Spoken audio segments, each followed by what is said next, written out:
ইরানের শর্ত মেনেই যুক্তরাষ্ট্রের যুদ্ধবিরতি মেনে নেন ইসরায়েলের প্রধানমন্ত্রী বেনিয়ামিন নেতানিয়াহু। 2 সপ্তাহ আগে যুদ্ধের শুরুর দিকে বেশ অহংকারী মেজাজে থাকলেও একের পর এক ইরানি হামলার দাপটে কোণঠাসা হয়ে পড়েন এই ইহুদিবাদী নেতা। 23 জুন যখন যুক্তরাষ্ট্রের হামলার প্রতিশোধ নিতে কাতার ও ইরাকে অবস্থিত মার্কিন সামরিক ঘাঁটিতে ক্ষেপণাস্ত্র হামলা করে বসে ইরান, তখনই টনক নড়ে নেতানিয়াহু প্রশাসনের।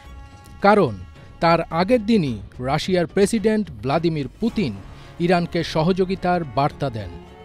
তাই আমেরিকান ঘাঁটিতে হামলার পরপরই অহংকার মাটিতে মিলে যায় ইসরায়েলের।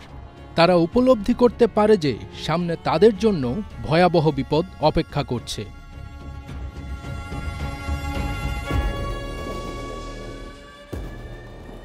তাই তড়িঘড়ি করে ট্রাম্পের মাধ্যমে যুদ্ধবিরতি কার্যকর চান নেতানিয়াহু।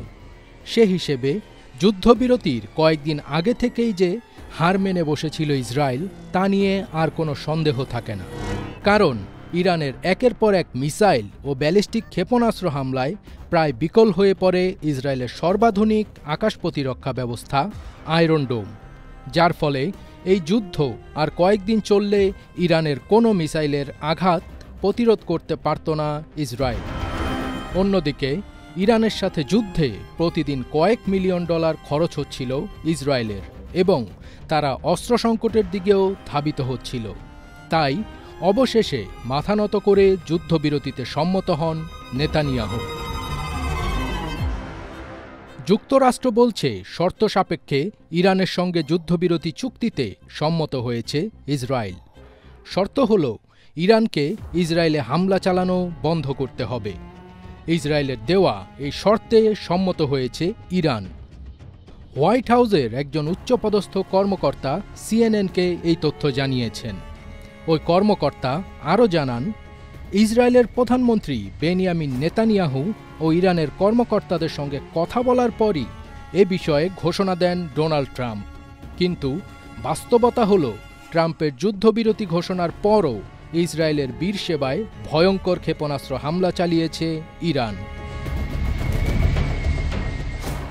তছনছ করে দিয়েছে বীরশেবার বেশ কয়েকটি অবকাঠামো। কয়েক ঘণ্টা পরে ইসরায়েলের প্রধানমন্ত্রী নেতানিয়াহু যুদ্ধবিরতি মেনে নেওয়ার পর আর হামলা চালায়নি ইরান। সব মিলিয়ে এই যুদ্ধে 600 জন ইরানি নিহত হলেও ইসরায়েলও কম ক্ষতিগ্রস্ত হয়নি। এই যুদ্ধে প্রায় $5.5 বিলিয়ন খরচ করতে হয়েছে ইসরায়েলকে। অন্যদিকে ইরানের সর্বোচ্চ নেতা আয়াতুল্লাহ আলী খামেনির হার না মানা দৃঢ়তার কাছে হেরে গেছে ইহুদিবাদীরা। ফজবির তাজ, ATN বাংলা।